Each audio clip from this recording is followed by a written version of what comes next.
हर हर महादेव भक्तों, स्वागत है। आप सभी का एक बार फिर से आपके अपने लेकर आए हैं, जो आपके पूजा घर, मंदिर और खास अवसरों पर जैसे कि दीपावली, एकादशी, तीज त्योहार और अन्य धार्मिक अनुष्ठानों में दीपक जलाने से जुड़ी है। हम अक्सर यह ध्यान नहीं देते कि दीपक की बाती का पूरा जलना या बचना किसी खास संकेत को दर्शाता है। भक्तों, आपने कभी सोचा होगा या देखा होगा कि जब हम दीपक जलाते हैं तो वह आपके जीवन में कौन से संकेत दे रहा है? क्या आपकी दीपक की बाती पूरी तरह से जल जाती है, या वह अध जली रह जाती है? और जलते हुए दीपक की बाती पर फूल बनने का क्या अर्थ होता है? क्या आपको पता है कि पहले से जले हुए दीपक में बाती जलाना आपकी परेशानियों का कारण हो सकता है या नहीं? और कितने समय तक, कितने सालों तक एक ही दीपक का उपयोग करना शुभ माना जाता है? आज हम इन सभी रहस्यों पर विस्तार से चर्चा करेंगे और जानेंगे कि दीपक आपके जीवन में खुशहाली या मुसीबतें कैसे ला सकता। इस ज्ञानवर्धक जानकारी के लिए हमारे साथ अंत तक बने रहिएगा। कई लोग होते हैं जो वीडियो को बीच बीच से देखते हैं, काट काट कर देखते हैं, और फिर ऐसे व्यक्ति को जीवन में कभी सफलता हासिल भी नहीं हो सकती। इसलिए वीडियो को आधा अधूरा छोड़कर ना जाएं। आप वीडियो को पूरा ही देखा करें।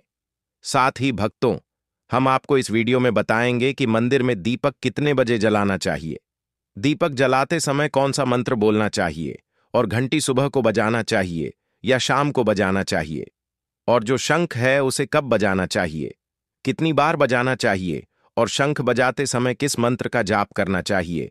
इन सभी बातों को हम एक एक करके बताएंगे।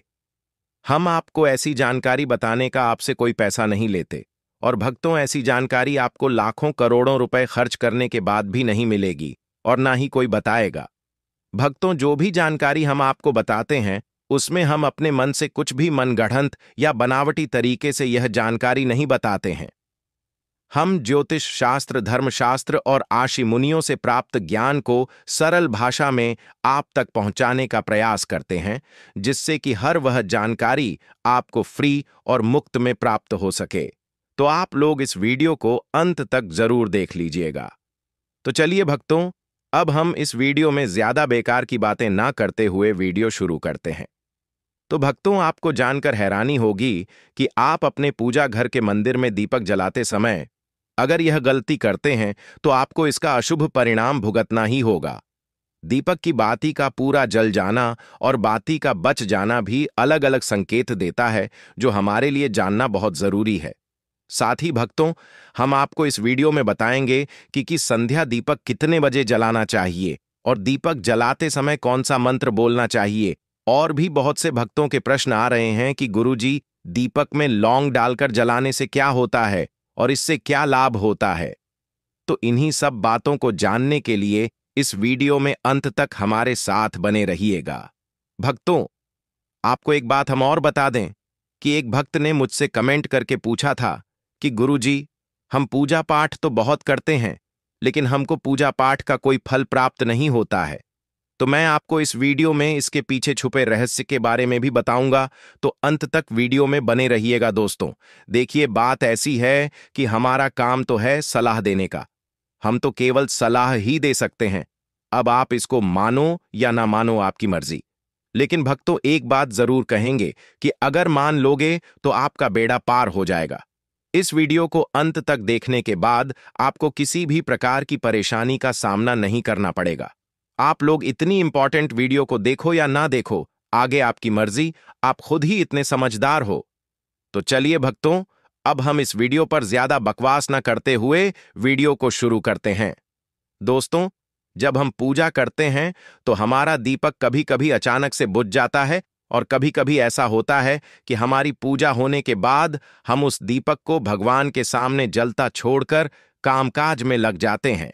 लेकिन कुछ समय के बाद में दीपक अपने आप बुझ जाता है और जली बाती और घी बचा रह जाता है, और कभी कभी तो हमारे दीपक की बाती पूरी जल जाती है और उसमें फूल भी बन जाता है। तो इनके अलग अलग नकारात्मक और सकारात्मक परिणाम होते हैं। तो भक्तों, सबसे पहले यह जानते कि अगर हमारे दीपक में फूल बन रहा है तो इसका क्या मतलब होगा। प्रिय भक्तों, अगर हमारे दीपक की बाती में फूल बन रहा है तो इसका सीधा सा मतलब है कि हमारे द्वारा जलाए गए दीपक से भगवान बहुत प्रसन्न हैं और भगवान ने हमारी प्रार्थना को स्वीकार कर लिया है। इसका संकेत वह बाती में बने इस फूल के माध्यम से देते हैं। अगर आपके घर में दिव्य शक्तियां मौजूद हैं और आपके साथ साथ वह भी ईश्वर की पूजा में अपना ध्यान रखती हैं, तो आपकी दीपक की बाती में एक से ज्यादा फूल बनते हैं और कभी कभी साथ ही किसी भी देवी देवता का रूप भी दिखने लगता है।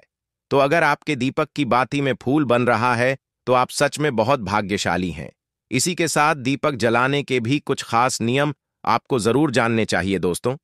अगर आप पहले से जले हुए दीपक में अपनी बाती रखकर जलाते हैं तो ऐसा करने से दुर्भाग्य आपका पीछा कभी नहीं छोड़ता है। अगर दीपक में पहले से जली हुई बाती की राख या फिर रुई और कालिक है और आपने अपनी बाती इसमें रखकर जला दी, तो ऐसा करने से भगवान आपसे प्रसन्न होने की बजाय नाराज हो जाते हैं और आपको इसके बहुत ही भयानक परिणाम देखने को मिलते हैं। आपके बनते हुए काम बिगड़ने लगते हैं, आपकी तिजोरी का धन खर्च होने लगता है और आपके धन आने के सारे रास्ते भी बंद हो जाते हैं। तो हमेशा यह ध्यान रखें कि जब भी आप दीपक जलाएं, आप हमेशा साफ सुथरे दीपक का ही इस्तेमाल करें। भक्तों, इसी के साथ कुछ लोगों की आदत होती है कि वह हर थोड़े दिन बाद अपने दीपक को बदल देते हैं। तो इस पर पूज्य गुरुजी ने बताया है कि आप जिस दीपक से पूजा करते हैं उसे कभी मत बदलिए, आप उस दीपक को सिद्ध हो जा आने दीजिए। भक्तों, जब कोई दीपक रोजाना भगवान के सामने जलाया जाता है तो वह दीपक समय के साथ सिद्ध हो जाता है। भगवान की सकारात्मक ऊर्जा उस दीपक में समाहित हो जाती है और जब भी आप वह दीपक जलाते हैं तो आपका तन और मन दोनों पवित्र हो जाते हैं। तो आप हर रोज उस दीपक को साफ कीजिए, फिर उसमें बाती रखकर जलाएं। आप जितनी बार भी दीपक जलाएं उतनी बार उस दीपक को साफ करके बार बार उसी दीपक में बाती जलाएं। लेकिन अगर आप गलती से भी उस दीपक को बार बार बदलते हैं तो आपकी तरक्की में रुकावट आ सकती है। इसलिए आप अपने दीपक को कभी भी मत बदलना। 2 साल 5 साल तक आप उसी दीपक में लगातार बाती जलाएं। इससे आपका दीपक सिद्ध हो जाएगा और आप इसका चमत्कार अपने घर में भी देख सकते हैं। दीपक की लौ का तेज होने का अर्थ यह भी है कि देवी देवता आपकी पूजा से प्रसन्न हैं और आपकी मनोकामनाएं पूर्ण होने वाली हैं। वहीं दीपक की बाती का पूरा जलना भी शुभ संकेत माना जाता है। अगर दीपक की बात पूरी जल गई है तो समझिए आपके घर परिवार पर ईश्वर की कृपा बरसने वाली है। वहीं अगर आपके घर के मंदिर में दीपक की बात पूरी नहीं जलती और पूजा करते समय दीपक बार बार बुझ जाता है तो जरूर आपके घर में नकारात्मक ऊर्जा का वास है और यह आपकी पूजा में विघ्न डालने का काम करती है। भक्तों, हमारे घर में अगर कोई बुरी शक्ति होती है या फिर कोई ऐसी ऊर्जा होती है जो यह नहीं चाहती कि आपके घर में भगवान की कृपा हो और सकारात्मक ऊर्जा हो, तो यह आपकी पूजा सफल नहीं होने देती। क्योंकि भक्तों, एक वातावरण में एक ही तरह की ऊर्जा रह सकती है, या तो सकारात्मक या नकारात्मक। जो बुरी शक्तियां होती हैं वह यह कभी भी नहीं चाहती कि आपके घर में देवी देवताओं की कृपा हो। अगर आपके घर में भगवान ने अपनी कृपा की तो उन बुरी शक्तियों और ऊर्जा का प्रभाव खत्म हो जाएगा। इसलिए यह शक्तियां चाहती हैं कि आपकी पूजा में रुकावटें आएं। इन्हीं के प्रभाव से हमारा दीपक बार बार बुझ जाता है या फिर दीपक की बातें पूरी नहीं जलती। इस सब से बचने के लिए आपको सच्चे मन से भगवान का स्मरण करना चाहिए। जब भी आप दीपक जला भगवान से प्रार्थना करें कि आपके आसपास जितनी भी नकारात्मक ऊर्जा हो वह आपसे दूर रहे और भगवान की कृपा आप पर बनी रहे। ऐसी शक्तियों से बचने के लिए जब भी आप दीपक जलाएं, गंगा जल से एक गोल घेरा बना लें और उस घेरे में दीपक को रखें। क्योंकि दोस्तों, गंगा जल को बहुत ही पवित्र माना गया है और महादेव का वरदान भी गंगा जल को प्राप्त है। गंगा जल में सबसे पहले तो कोई भी बुरी शक्ति प्रवेश नहीं कर सकती, इसलिए गंगा जल कभी खराब नहीं होता और हर तरह की ऊर्जा को सकारात्मक ऊर्जा में बदल देता है। अगर आप गंगा जल से बने गोल घेरे में दीपक को रखेंगे तो यह आपकी पूजा में किसी भी शक्ति को बाधा नहीं बनने देगा और कोई भी नकारात्मक शक्ति आपके दीपक को बुझा नहीं पाएगी और आप बिना किसी बाधा के अपनी पूजा संपन्न कर पाएंगे और देवी शक्तियां भी आपके जीवन में अपनी कृपा और आशीर्वाद बनाए रखेंगी। चलिए भक्तों, अब हम आपको और विशेष जानकारी के बारे में बता देते हैं। लेकिन भक्तों, आगे की जानकारी बताने से पहले आपसे एक रिक्वेस्ट करते हैं कि अगर आप इस चैनल पर नए हैं तो चैनल को सब्सक्राइब करके वीडियो को एक लाइक जरूर करें। साथ ही आप अपनी राशि को कमेंट बॉक्स में जरूर डाल दें, क्योंकि हम राशि से जुड़ा भाग्य भी बताते हैं और भाग में चल रही परेशानियों को तत्काल दूर करने के लिए आसान से आसान उपाय भी बताते हैं।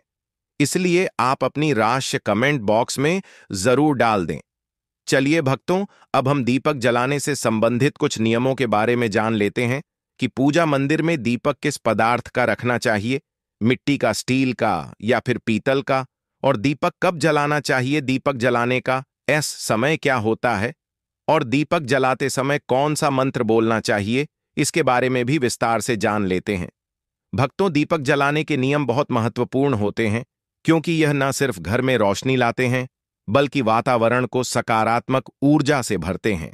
दीपक के जलाने के सही तरीके से जुड़ी कुछ खास बातों को जानना और समझना आपके लिए फायदेमंद हो सकता है, खासकर जब आप इसे शुभ कार्यों और पूजा में इस्तेमाल करते हैं। तो आइए जानते हैं दीपक जलाने के कुछ महत्वपूर्ण और आसान नियम जो आपके जीवन को और भी खास बना सकते हैं। भक्तों, सबसे पहली बात, जब आप दीपक जलाएं तो सबसे पहले यह सुनिश्चित करें कि दीपक सही स्थिति में है, वह टूटा हुआ या चटका हुआ तो नहीं है, क्योंकि चटका हुआ दीपक जलाने से घर में दरिद्रता का वास होता है। एक अच्छा और सुरक्षित दीपक जलाने से वातावरण में सकारात्मक ऊर्जा फैलती है और वह कार्य में सफलता की ओर बढ़ता है। वास्तुशास्त्र के अनुसार दीपक को घर के मुख्य द्वार के पास विशेष रूप से पूर्व या उत्तर दिशा में रखना शुभ माना जाता है। इस दिशा में दीपक जलाने से घर में सुख, शांति और समृद्धि आती है। इससे नकारात्मक ऊर्जा का नाश होता है और घर में सकारात्मक ऊर्जा का संचार होता है। भक्तों, दूसरी बात, वास्तुशास्त्र के मुताबिक दक्षिण दिशा में दीपक जलाना खास तौर पर पितरों के लिए होता है। अगर किसी विशेष पूजा या तिथि पर आपको पितरों को समर्पित दीपक जलाना हो तो इसे दक्षिण दिशा में जलाना चाहिए। यह पितरों की आत्मा को शांति देता है और उनके आशीर्वाद को प्राप्त करता है। अब बात करें घी के दीपक की, तो घी का दीपक विशेष रूप से मां लक्ष्मी को प्रसन्न करने के लिए जलाया जाता है। यदि आप घर में समृद्धि और धन की कामना करते हैं तो घी का दीपक जलाना चाहिए। घी की बत्ती शुद्ध होती है और इसके जलने से वातावरण में शुद्ध ऊर्जा का प्रवाह होता है। साथ ही भक्तों, अगर आप घी का दीपक जला रहे हैं तो उसे हमेशा अपनी बाईं ओर रखें। वास्तुशास्त्र के अनुसार बाईं दिशा में घी का दीपक रखने से घर में धन की वर्षा होती है और परिवार में समृद्धि आती है। अगर वहीं आप तेल का दीपक जला रहे हैं तो तेल के दीपक को हमेशा दाईं ओर रखना चाहिए। तेल का दीपक जलाने से घर में सुख और समृद्धि का वास होता है। दाईं दिशा से सकारात्मक ऊर्जा का प्रवाह होता है और तेल के दीपक से घर के वातावरण में शांति और समृद्धि आती है। भक्तों, तीसरी बात, तेल के दीपक में आमतौर पर लाल बत्ती का इस्तेमाल होता है, जबकि घी के दीपक में रुई की बत्ती बनाई जाती है। यह फर्क इसलिए होता है क्योंकि तेल का दीपक तेज और चमकदार होता है, जबकि घी का दीपक शांति और ताजगी का प्रतीक होता है। दोनों दीपकों का अपना महत्व है और दोनों का इस्तेमाल अलग अलग समय पर किया जाता है। भक्तों, चौथी बात, पूजा स्थल पर दीपक को कभी भी पश्चिम दिशा में नहीं रखना चाहिए। पश्चिम दिशा से नकारात्मक ऊर्जा का प्रवाह होता है और यह आपके पूजा स्थल की शुद्धता को प्रभावित करता है। दीपक को हमेशा पूजा स्थल के उत्तर या पूर्व दिशा में रखें ताकि आपके घर में सकारात्मक ऊर्जा का संचार हो। भक्तों, अगर आपके घर में तुलसी का पौधा है तो उसके सामने घी का दीपक जलाना बहुत शुभ होता है। इससे न सिर्फ घर में लक्ष्मी माता की कृपा बनी रहती है, बल्कि घर में शांति और सुख समृद्धि का वास भी होता है। तुलसी को आस्था और धन की देवी माना जाता है और उसके सामने घी का दीपक जलाना विशेष फलदायी होता है। भक्तों, पांचवीं बात, नवरात्रि जैसे खास समय में देवी दुर्गा और लक्ष्मी के सामने गोल बाती का दीपक जलाना शुभ नहीं माना जाता। इससे ध्यान भटकता है और पूजा के उद्देश्य को पूरी तरह से साकार नहीं किया जा सकता। इस समय पर हमेशा साधारण बत्तियां वाले दीपक का ही इस्तेमाल करें। साथ ही भक्तों, वहीं पर ग्रहण के समय और रविवार के दिन तुलसी के पास दीपक जलाने से बचना चाहिए। ग्रहण के समय वातावरण में नकारात्मक ऊर्जा का प्रवाह होता है और रविवार को तुलसी के पास दीपक जलाने से आपके प्रयासों में विघ्न उत्पन्न हो सकता है। ऐसे समय में पूजा और दीपक जलाने से बचे। दीपक हमेशा उस समय जलाना चाहिए जब भगवान जाग रहे हों। विशेष रूप से सुबह और शाम के समय पूजा और दीपक जलाने का महत्व अधिक होता है। यह समय होता है जब वातावरण में शुद्धता और सकारात्मक ऊर्जा का प्रवाह सबसे अधिक होता है और आपके घर में शुभता का संचार होता है।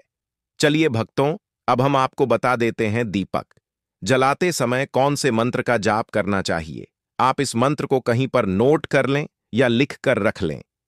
मंत्र है शुभम करोति कल्याणम आरोग्यम धन संपदा शत्रु बुद्धि विनाशाय दीपम ज्योति नमोस्तुते।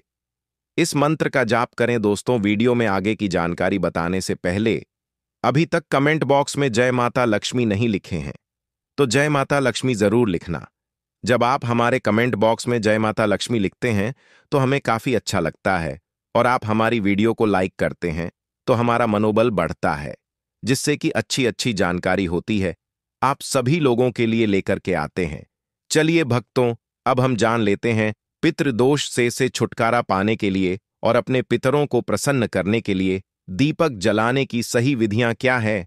अगर आप पितरों का आशीर्वाद प्राप्त करना चाहते हैं तो वास्तुशास्त्र के अनुसार पितरों को दीपक जलाना एक महत्वपूर्ण तरीका है।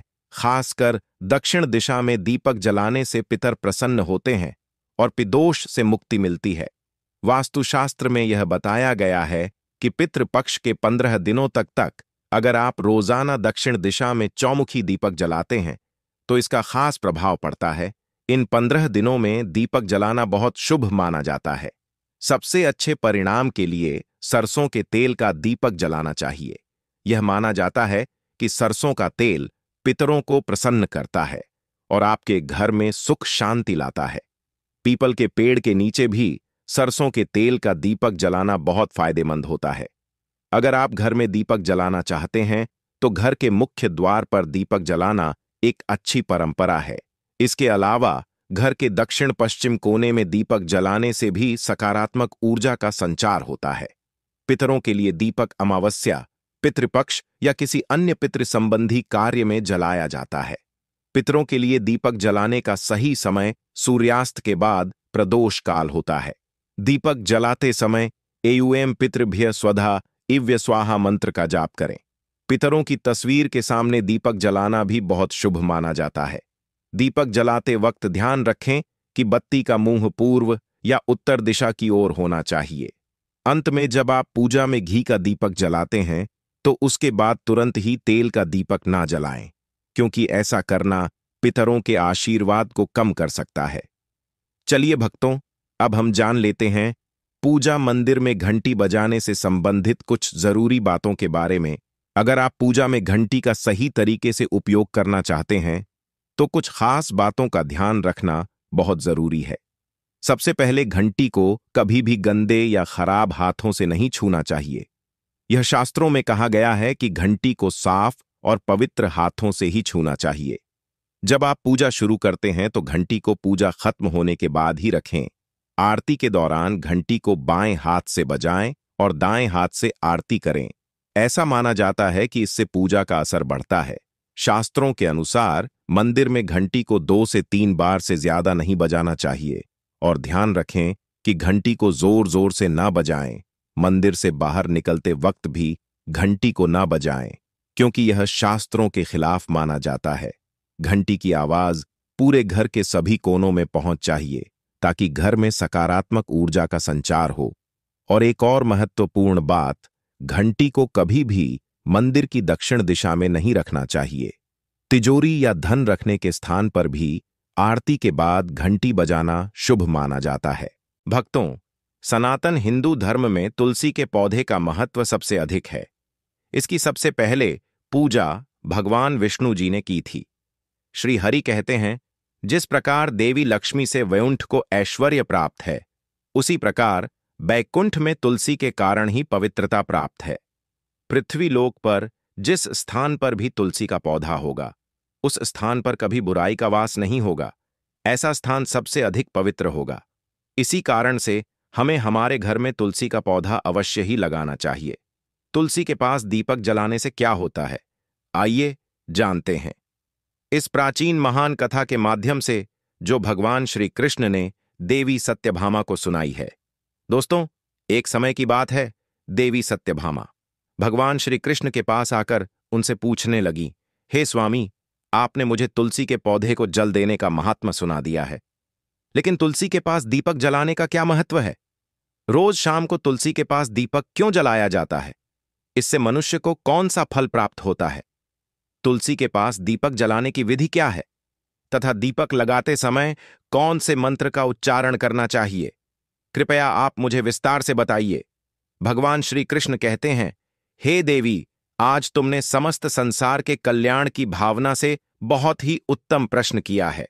तुम्हारे इस प्रश्न का उत्तर देने से पूर्व मैं तुम्हें एक प्राचीन इतिहास सुनाता हूं, जिससे तुम्हें तुम्हारे सभी प्रश्नों के उत्तर मिल जाएंगे। लेकिन दोस्तों, अगर आप भी चाहते हैं कि आपके ऊपर और आपके पूरे परिवार के ऊपर माता लक्ष्मी का आशीर्वाद सदैव बना रहे, तो इस वीडियो को एक लाइक करें और आपके अपने चैनल अद्भुत वास्तु वॉइस को सब्सक्राइब करें और कमेंट बॉक्स में जय माता लक्ष्मी लिखना ना भूलें। शाम के समय तुलसी के पास दीपक जलाने से जो पुण्य मिलता है, उसी का वर्णन मैं इस कथा में करूंगा, इसलिए इस कथा को ध्यान से सुनो।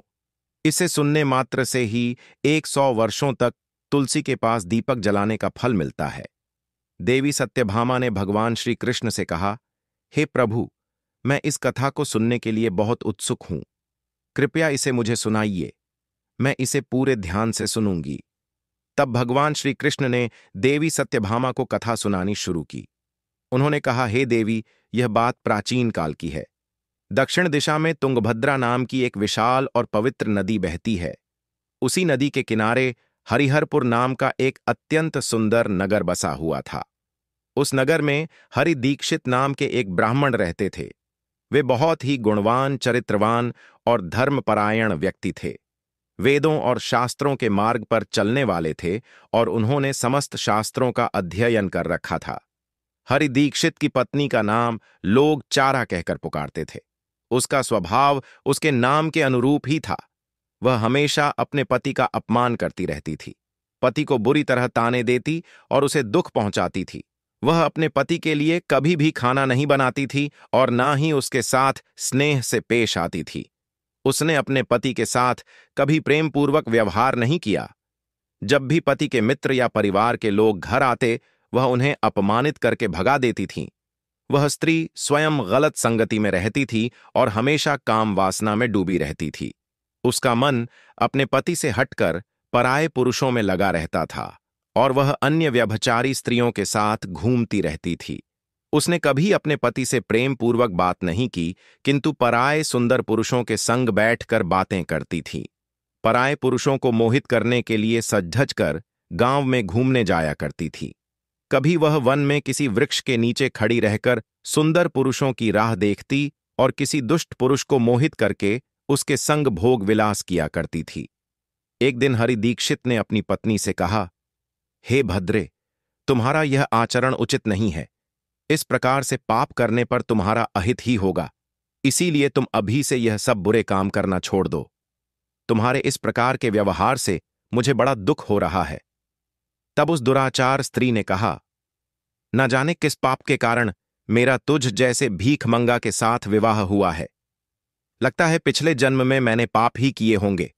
इसी कारण से मुझे ऐसा गरीब पति मिला है। तू मेरी भी इच्छा को पूर्ण नहीं कर सकता। मुझे विवशता के कारण तेरी इस झोपड़ी में रहना पड़ता है, भिक्षा में लाया हुआ भोजन खाना पड़ता है और अधिक मैं इस कष्ट को सहन नहीं करने वाली। किसी दिन मैं तुझे छोड़कर अवश्य चली जाऊंगी। तेरे साथ रहूंगी तो इस जन्म में भी मेरे द्वारा पाप ही होंगे। इसलिए अब मैं किसी अन्य धनवान पुरुष से विवाह करूंगी। हरि दीक्षित ने अपनी पत्नी से कहा, हे प्रिय, तुम इस प्रकार के अपशब्द ना कहो। इस प्रकार से अपने पति को त्यागने का विचार मन से छोड़ दो। जो स्त्री अपने पति को त्याग कर पराये पुरुष के पास जाती है, उसका अहित ही होता है। उसे नरक में जाना पड़ता है। उस दुराचारी पत्नी ने कहा, नरक में तुम्हें जाना पड़ेगा। क्योंकि तुम कोई काम धंधा तो करते नहीं, भीख मांग कर खाते हो और मुझे भी झूठ खिलाते हो। पत्नी को दुखी और असंतुष्ट रखने वाला पति भी नरक में ही जाता है, और तुम्हारा घर कोई नरक की सजा से कम नहीं है। तुम्हारे साथ इस घर में रहने से अच्छा है मैं नरक में जाकर रहूं। इस प्रकार उस हरि दीक्षित की पत्नी ने अनेक प्रकार के कटु वचनों से अपने पति का अनादर किया और उसे अपमानित किया।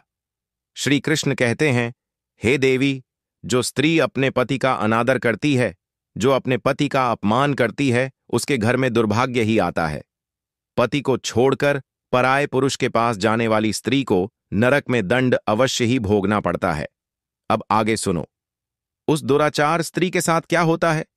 एक दिन वह दुराचार स्त्री वन में जाकर एक वृक्ष के नीचे खड़ी हो गई। उसका चित्त काम से भरा हुआ था। वह किसी सुंदर कामी पुरुष की राह देख रही थी, किंतु बहुत समय बीतने के बाद